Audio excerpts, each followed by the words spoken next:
Please stand.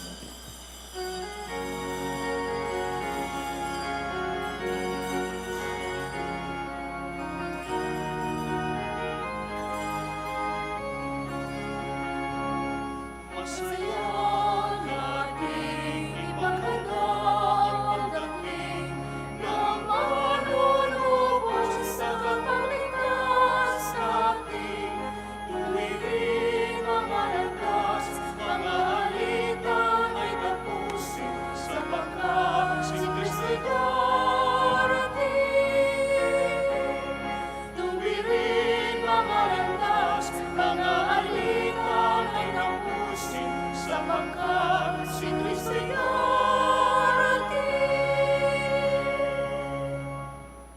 In the name of the Father, and of the Son, and of the Holy Spirit. Amen. The Lord be with you. And with your spirit. Good morning. And once again, welcome to the minor Basilica of Our Lady of the Rosary of Manaoag. We also welcome our YouTube and Facebook viewers, as well as our radio listeners. My dear friends, John the Baptist appears in the desert, proclaiming a baptism of repentance for the forgiveness of sins. The prophet's voice should awaken us from spiritual lukewarmness. Like the people who listen to him, we should get up in our feet and go to meet the Lord. But first, we have to look deep within us and realize that we are unprepared to meet Him. The mountains of our pride and our sinfulness, the valleys of our preoccupation with the things of this world, make for us an even path. We have to make ready a straight path for the Lord by renewal and conversion. My dear friends, as we come together thanking God for the gift of life that we are enjoying, we also come to pray, especially for our loved ones, for the things that we need. And we ask the intercession of Our Lady of the Rosary of Manaoag to intercede for us with our Lord and with our God. So to make ourselves worthy of this holy celebration, once again, let us prepare ourselves by being reconciled with one another and with our God. You were sent to heal the contrite of heart. Lord, have mercy. Lord, have mercy. You came to call sinners. Christ, have mercy. Christ, have mercy. You are seated at the right hand of the Father to intercede for us. Lord, have mercy. Lord, have mercy. May Almighty God have mercy on us, forgive us our sins, and bring us to everlasting life. Amen. Let us pray. Almighty and merciful God, may no earthly undertaking hinder those who set out in haste to meet your Son, but may our learning of heavenly wisdom gain us admittance to His company, who lives and reigns with you in the unity of the Holy Spirit, one God, forever and ever. Amen. Please be seated. From Isaiah's Book of Consolation, we hear God's words of comfort for His people exiled in Babylon. God has forgiven their sins and will bring them back to their homeland. The call to prepare the way of the Lord in the desert is echoed in today's Gospel. A reading from the book of the prophet Isaiah. Comfort, give comfort to my people, says your God. Speak tenderly to your Jerusalem and proclaim to her that her service is at an end. Her guilt is expiated. Indeed, she has received from the hand of the Lord double for all her sins. A voice cries out, "In the desert prepare the way of the Lord. Make straight in the wasteland a highway for our God. Every valley shall be filled in, every mountain and hill shall be made low. The rugged land shall be made a plain, the rough country a broad valley. Then the glory of the Lord shall be revealed, and all people shall see it together, for the mouth of the Lord has spoken. Go up unto a high mountain, Zion, herald of glad tidings, cry out at the top of your voice. Jerusalem, herald of good news, fear not to cry out, and say to the cities of Judah, here is your God. Here comes with power the Lord God, who rules by his strong arm. Here is his reward with him, his recompense before him. Like a shepherd, he feeds his flock. In his arms, he gathers the lambs, carrying them in his boom and leading the ewes with care." The word of the Lord. Thanks be to God. Lord, let us see your kindness and grant us your salvation. Lord, let us see your kindness and grant us your salvation. I will hear what God proclaims. The Lord, for he proclaims peace to his people, near indeed his salvation to those who fear him, glory dwelling in our land. Lord, let us see your kindness and grant us your salvation. Kindness and truth shall meet, justice and peace shall kiss. Truth shall spring out of the earth, and justice shall look down from heaven. Lord, let us see your kindness and grant us your salvation. The Lord himself will give his benefits. Our land shall yield its increase. Justice shall walk before him and prepare the way of his steps. Lord, let us see your kindness and grant us your salvation. Peter pictures the coming of the day of the Lord and instructs us to prepare for this day by our repentance and by our holy and devout conduct. A reading from the second letter of St. Peter.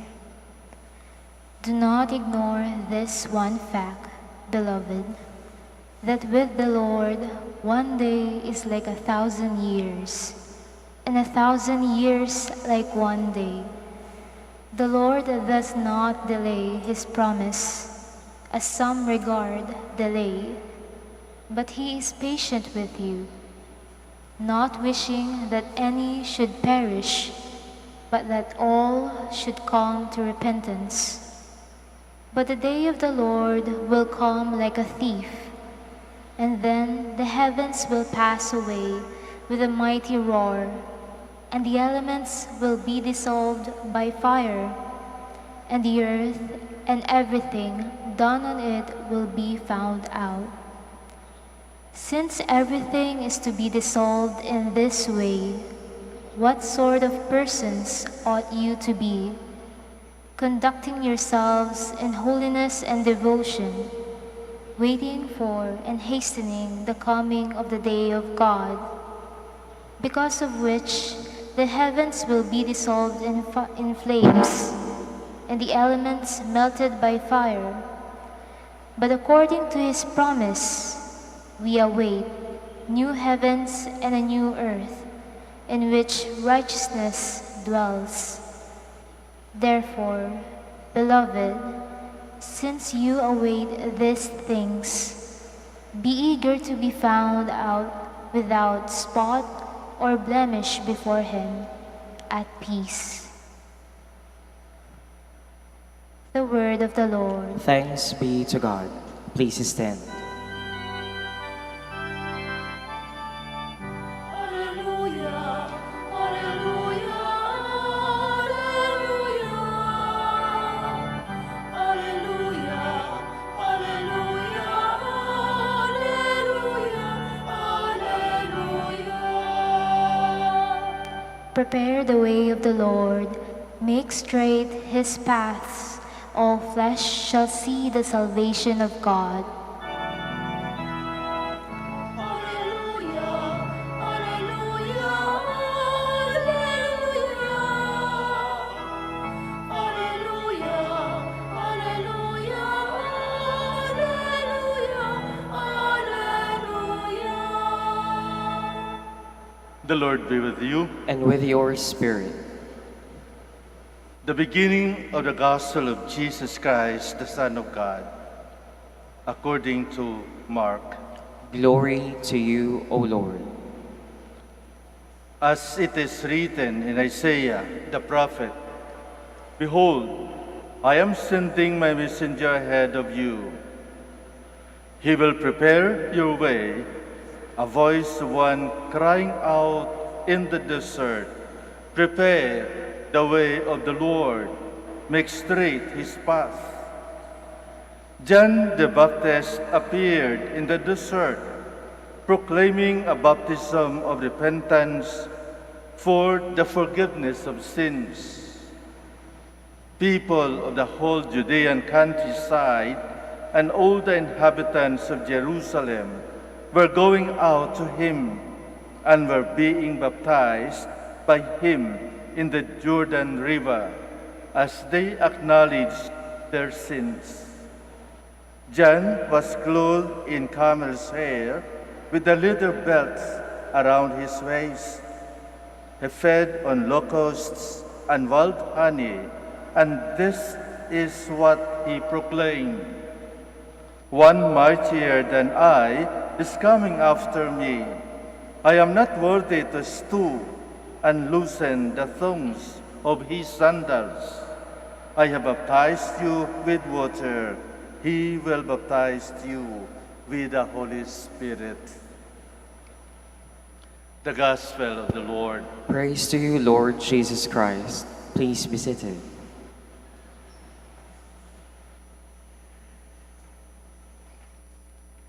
Wilderness is the common place that our first reading, the prophet Isaiah, and our gospel according to Mark.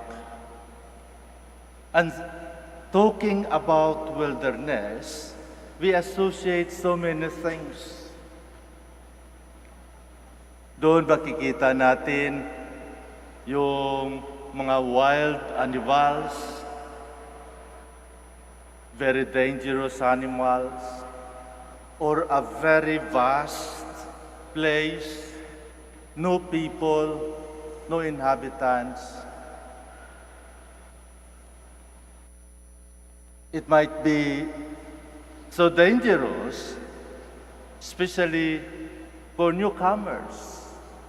And that is why it needs skill in order to survive that wilderness.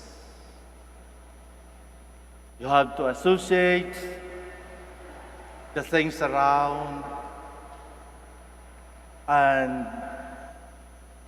to live accordingly with your surroundings. Kaya napaka-delikado ng wilderness, yung kagubatan sa atin dito siguro, o disyerto sa ibang lugar. Dahil yung mga hayop sa wilderness, yung kind of survival is by means of strength, survival of the fittest. So kung sino yung malakas, kung sino yung matapang, kung siya yung may kapangyarihan. So only the strong, I say, will survive. And that is wilderness, wild place. But wilderness is not only for those who are wild animals, wild plants, or what. Wilderness is also a place where where God is encountered. Doon mo makikilala, masisilayan, through your reflections kung paano nagawa yung paligid. You cannot but at the last judgment of your mind, you will see that there is somebody who is working, there is somebody who is in charge of all these things around. So there is God in the midst of the wilderness. Kaya, sa ating unang pagbasa at sa ating Ebanghelyo, sinabi ng ating Panginoon through the prophet, "Behold, I am sending my messenger ahead of you. He will prepare your way.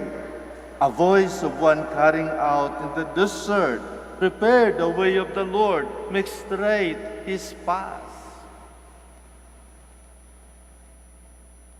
Napakaganda na reminder para sa ating lahat. Bakit? Akala niyo ba we are not in the midst of wilderness?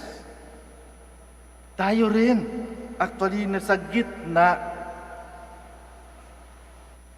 ng gubat na semento. Just look around you when you are in Manila.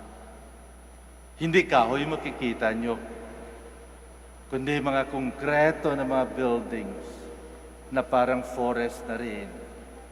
Di ba?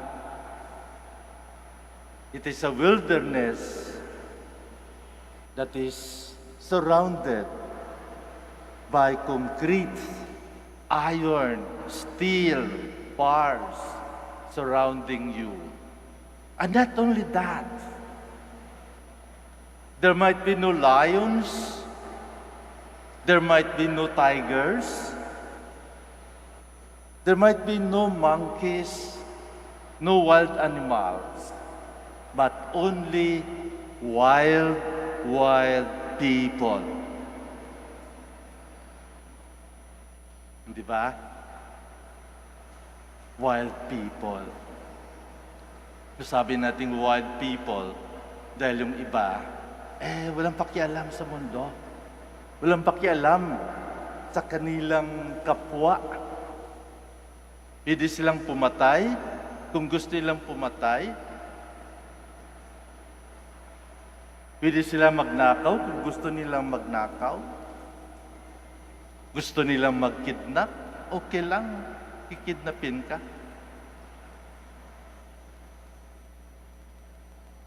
And this is a wilderness where we are in.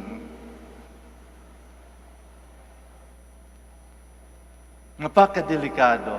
Mas sabihin natin, delikado pa nga kung sa bundok ka, kung saan yung mga animals nandun, wild boar or wild cat or what. Bakit? Itong mga lions, tigers, they fight by their own physical self. Pero sa wilderness, kung saan tayo nakatira, Hindi lamang man to man. May bomba, may baril, may granada, at wala kang kalaban-laban. Wala kang kalaban-laban. It will just come. Basta babarilin ka lang, wala na. Without any reason at all. Kaya mas dangerous that present wilderness where we are in. Nakakalungkot, nakakatakot.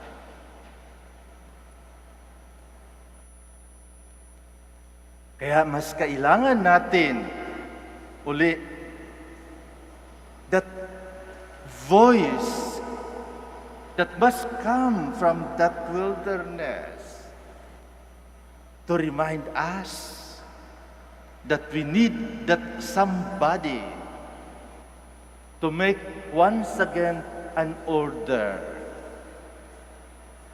Order in our community. Order in our lives.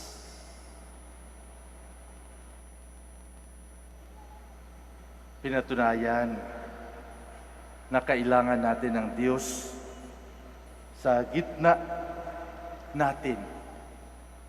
Pinatunayan ng pandemic na ito, ng coronavirus na ito, na kailangan natin ang Diyos.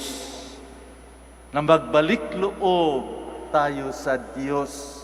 Na wala tayong magawa kung hindi sa awa at tulong ng Diyos. Kaya pakinggan muli natin ang boses na galing sa gitna ng kaguluhan natin that calls for each and every one of us to return to God. So maaari lamang tayo makabalik sa Diyos kung tingnan muli natin ang ating mga sarili at tanungin ang ating sarili, am I one of the wild people in this concrete wilderness? Isa ba ako sa mga wild na tao? Isa ba ako sa wild na mga hayop dito sa gitna ng konkretong gubat na ito? And it is only then that we will hear that gentle voice of change. Diyan lamang po natin mapakinggan that merciful voice, that loving voice, that forgiving voice that give us another chance. Kailangan lamang po natin ang panahon. Kailangan po lamang natin ang isang bagay na pakinggan natin siya. And for all the things, the chaos, sa gitna ng gulo ng ito, doon natin ma-realize ang awa ng Diyos. Kaya lang, kailangan natin ihanda ang ating mga sarili. Ihanda natin ang ating mga sarili. Aminin natin sa ating mga sarili that in one way or another, we are contributors of this chaotic environments that we have. Isa tayo sa mga wild animals na nag-contribute ng kaguluhan sa ating surroundings. But then, it is good to realize, it is good that we come back to ourselves and once again recognize that wala tayong magagawa kung iiwan lang po natin sa ating mga sarili. Wala tayong magagawa. But with the grace of God, with the love of God, as Jesus is telling us, and St. Paul is reminding us, we can do anything kung nasa atin ang Diyos. Balikan natin. Magbalik tayo muli sa Diyos. Lalong-lalo na sa ikalawang linggo ng Adbyento na ito. All of us are preparing for the coming Christmas. And I believe that it is not only Christmas because Christmas had been with us for more than 2,000 years. But what is more important to prepare ourselves for that coming of our Lord, where we can present ourselves no longer as a wild person, but as a tame animal na makapagbigay ng kasayahan sa Diyos. Alam niyo ba na masaya ang Diyos kapag mayroong pagbabago sa ating buhay? Alam niyo ba na masaya ang Diyos kapag kahit isang pagbabago lang sa ating mga ginagawa, masaya ang Diyos. Bakit? Yun ang dahilan kung bakit siya namatay. Kaya binubuhay natin muli ang Diyos sa bawat pagbabago sa ating buhay. Binubuhay muli natin ang pagmamahal ng Diyos. At kung tayo ay minahal ng Diyos, sigurado ako na hindi tayo matatakot sa wilderness ng mundo na ito. Why? Because we are renewed by the grace of God. God's grace is with us. And God is with us. Emmanuel, God is with us.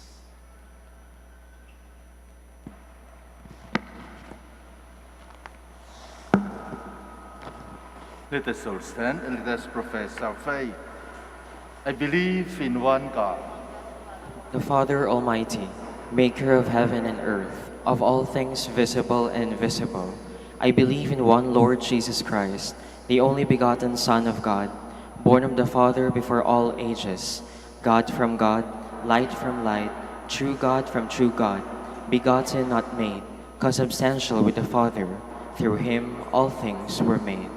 For us men and for our salvation, he came down from heaven, and by the Holy Spirit was incarnate of the Virgin Mary, and became man.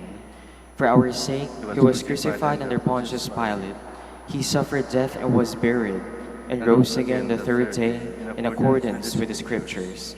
He ascended into heaven, and is seated at the right hand of the Father. He will come again in glory to judge the living and the dead, and his kingdom will have no end. I believe in the Holy Spirit, the Lord, the giver of life, who proceeds from the Father and the Son, who with the Father and the Son is adored and glorified, who has spoken through the prophets. I believe in one holy, Catholic, and Apostolic Church. I confess one baptism for the forgiveness of sins, and I look forward to the resurrection of the dead and the life of the world to come. Amen. the Lord is faithful and does not delay in keeping his promise of salvation. With confidence, let us pray to the Father. Lord, graciously hear our prayer. Lord, graciously hear our prayer for the Church. Like John the Baptist, who pointed out Christ, may the Church point out with fresh vigor to the men and women of today that Jesus Christ is the Redeemer of humanity and the Lord of history. We pray. Lord, graciously hear our prayer. For government and civil leaders, like John the Baptist, who professed his unworthiness to stoop and loosen the thongs of Messiah's sandals, May they recognize their own sinfulness and unworthiness and experience God's gift of conversion. We pray. Lord, graciously hear our prayer. For consecrated men and women, like John the Baptist, may they prepare the way of the Lord through their acts of service to the least of our brothers and sisters. We pray. Lord, graciously hear our prayer. For those who for a long time have stayed away from the sacrament of reconciliation, may they experience the season of Advent as a time of renewing their relationship with God and continuing Christ's mission of love and service. We pray. Lord, graciously hear our prayer. May our family members, relatives, and friends who have died experience everlasting joy in the company of our Lord and Savior, Jesus Christ. We pray. Lord, graciously hear our prayer. That the worldwide COVID-19 pandemic may end soon, that humanity may live in health and happiness, that the afflicted may be healed, and the dead may receive a merciful welcome to the Father's house. Let us pray to the Lord. Lord, graciously hear our prayer. Let us pray for the urgent concerns of our community and our personal intentions. In silence, let us now offer to God our very own personal prayers and intentions. We may include the intentions of this Mass. And let us pray especially for those in difficulty in their lives.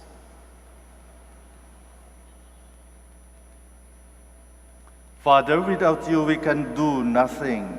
For our salvation, warm our hearts and strengthen our resolve that we may live for you and for one another. Through Christ our Lord. Amen. Please be seated.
Please stand.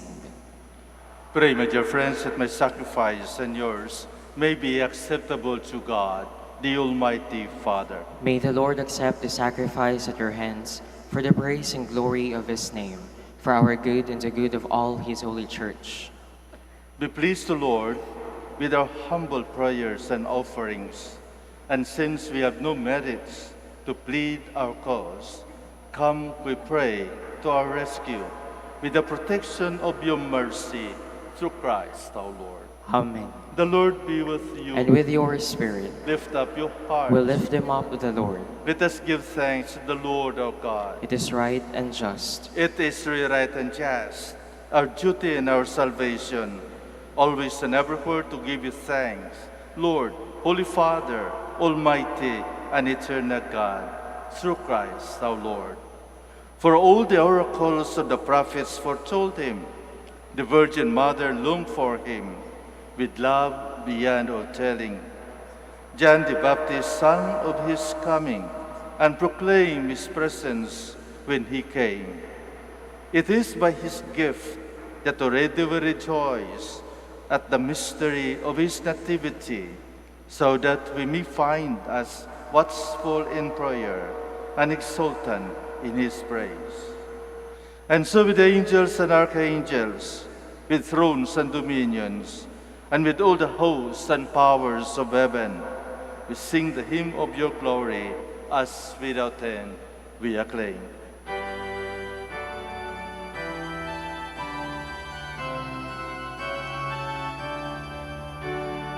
Holy, holy, holy, Lord God of hosts. Heaven and earth are full of your glory, full of your glory. Hosanna in the highest, Hosanna in the highest. Blessed is he who comes in the name of the Lord. Hosanna in the highest, Hosanna in the highest, Hosanna in the highest, Hosanna in the highest.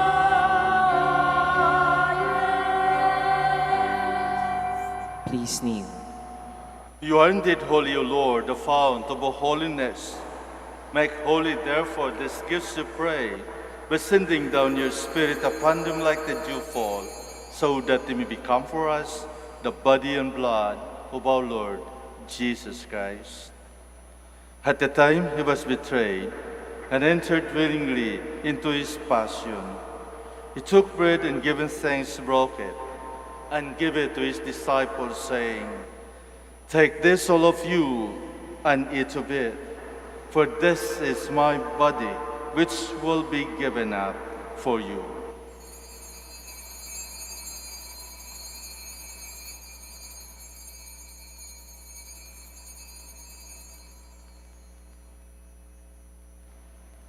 In a similar way, when supper was ended, he took the chalice, and once more giving thanks, he gave it to his disciples, saying, "Take this, all of you, and drink from it, for this is the chalice of my blood, the blood of the new and eternal covenant, which will be poured out for you and for many for the forgiveness of sins. Do this in memory of me."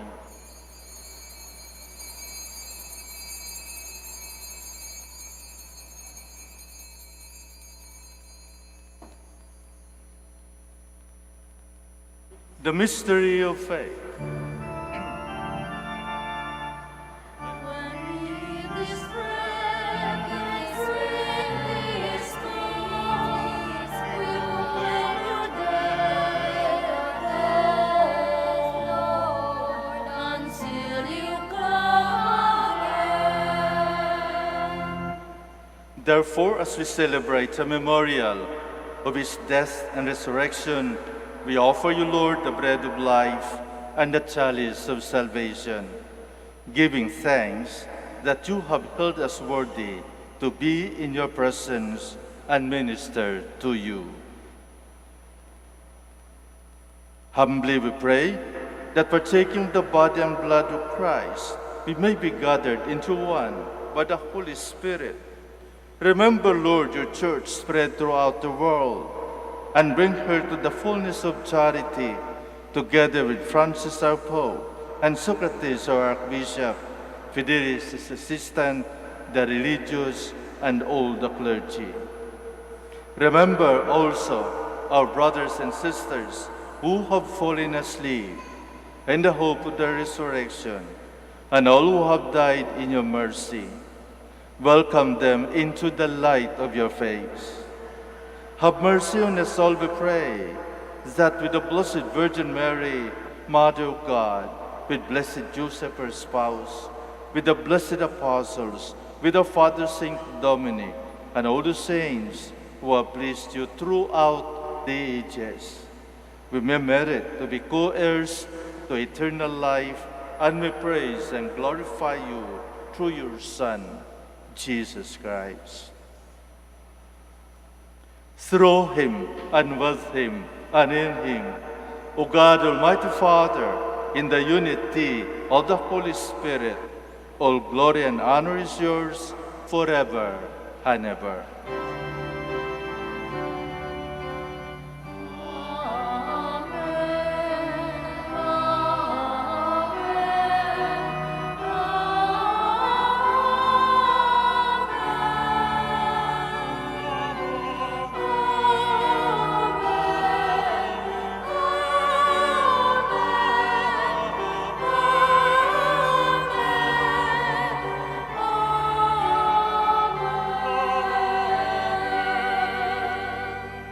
Please stand.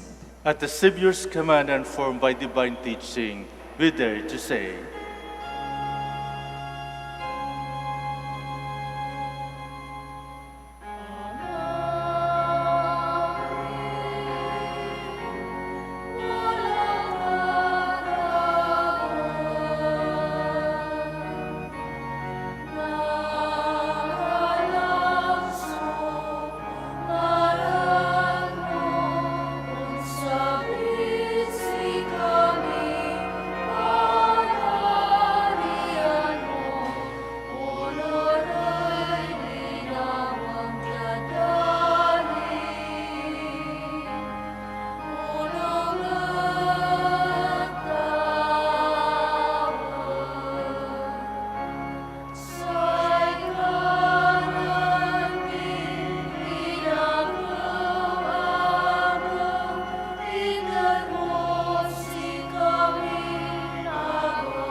deliver us, Lord, we pray, from every evil.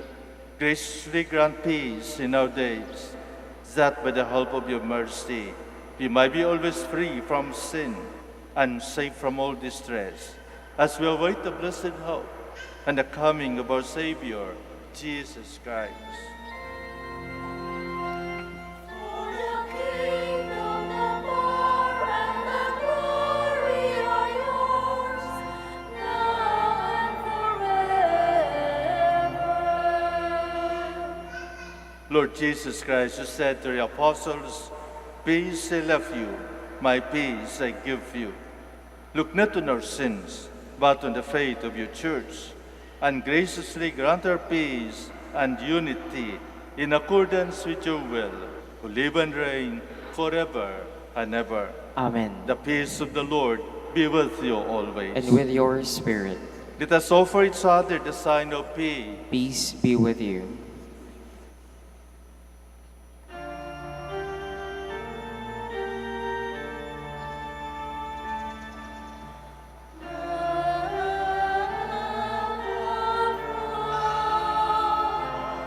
You take away the sins of the world.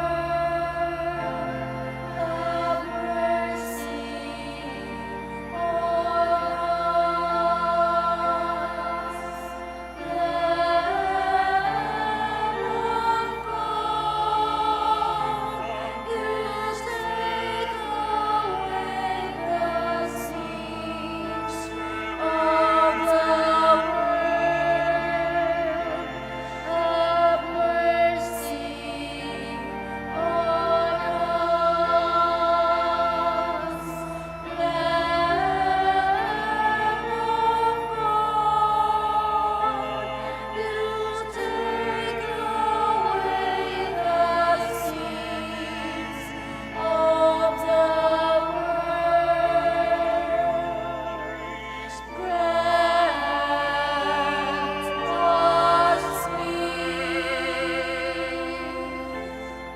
Please kneel. Behold the Lamb of God. Behold him who takes away the sins of the world. Blessed are those called to the supper of the Lamb. Lord, I am not worthy that you should enter under my roof, but only say the word, and my soul shall be healed.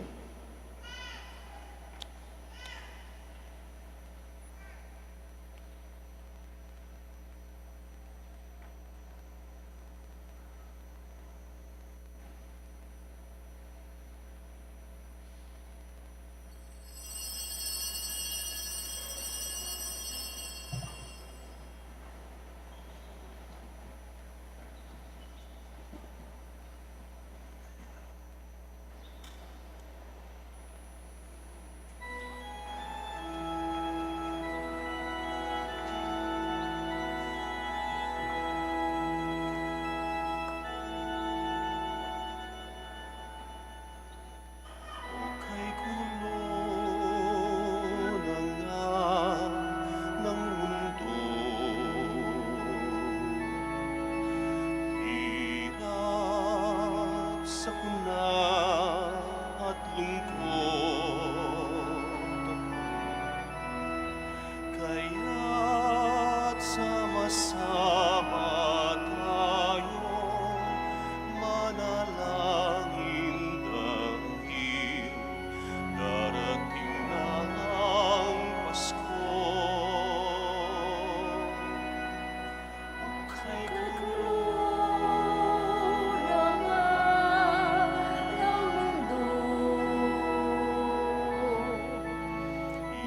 Hirap, sakuna at lungkot, kaya't sama-sama tayo manalangin dahil darating na ang Pasko. Panginoon, halina, pumarito ka.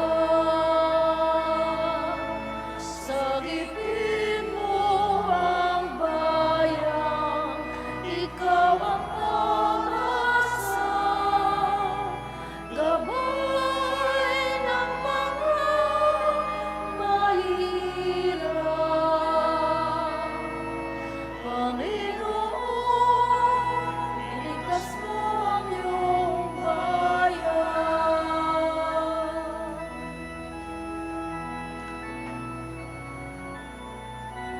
Iba't kay saya dapat ng Pasko,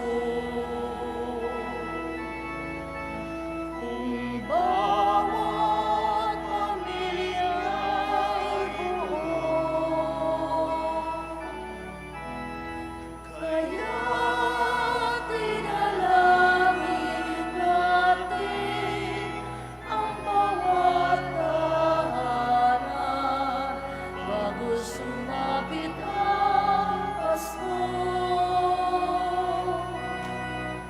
Panginoon, halina, pumarito ka.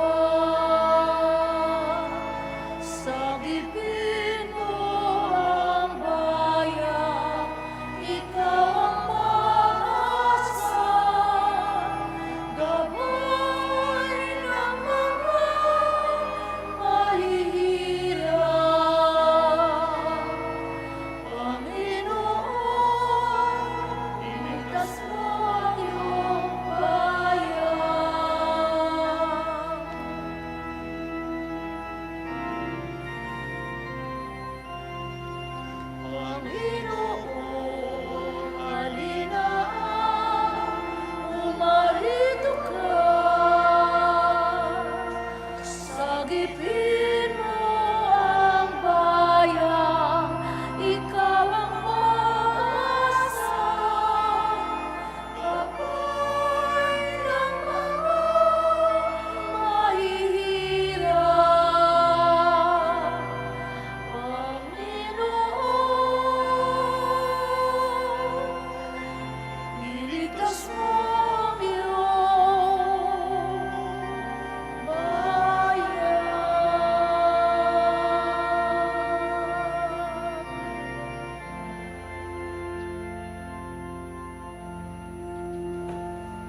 Please stand.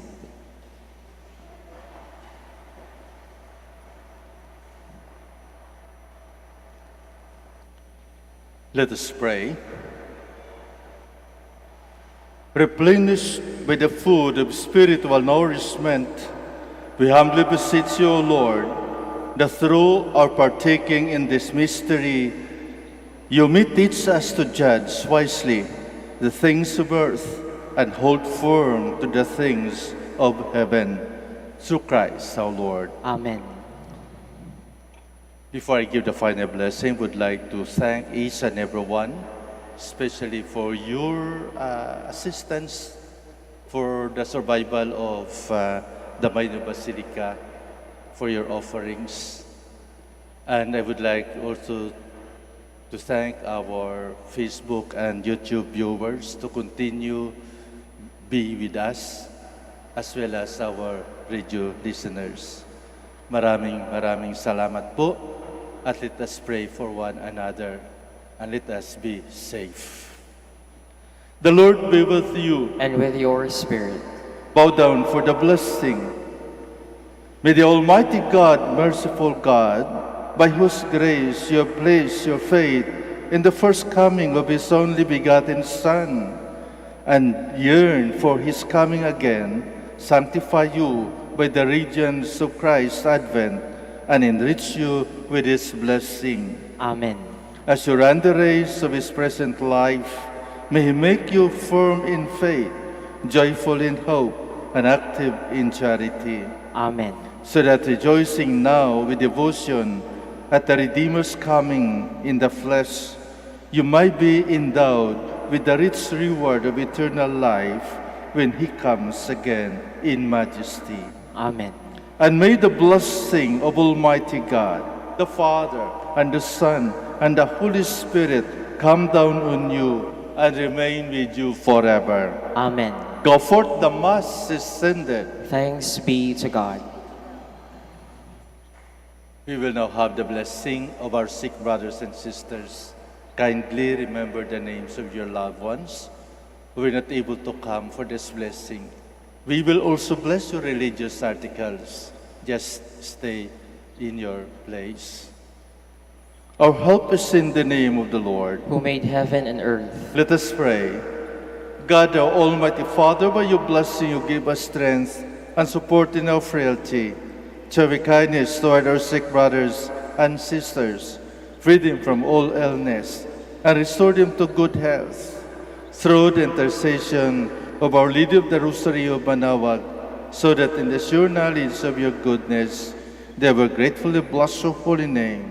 We ask this through Christ our Lord. Amen. For your religious articles.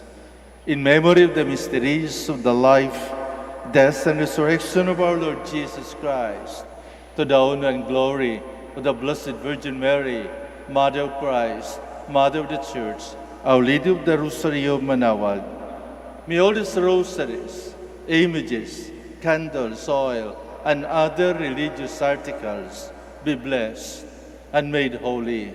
In the name of the Father, and of the Son, and of the Holy Spirit. Amen.